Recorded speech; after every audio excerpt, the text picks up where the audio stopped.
Trade and Industry Minister Chun Sing says ASEAN needs to maintain its centrality and position itself well as a connector to ensure its relevance amid geopolitical tensions.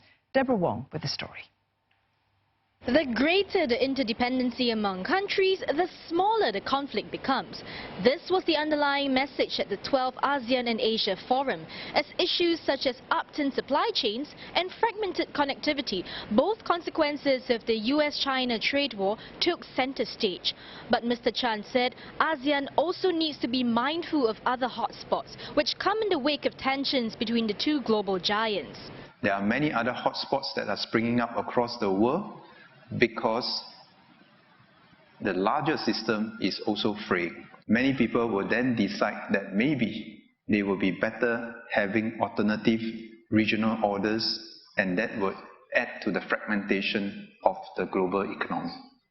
In that same vein, Mr. Chan cautioned against populist policies that have a tendency to cause hostility among people and urged political leaders to have the long-term interests of their region at heart to remain relevant. To further enhance connectivity, Mr. Chan said that ASEAN can be a pioneer in digital space. It allows us to broach new levels of cooperation. And just now when we talk about global integration of global production processes, supply chains and distribution networks, data and finance connectivity will be key. If ASEAN can be a good testimony of what can be achieved on the digital and financial space, then again, ASEAN will create relevance for ourselves.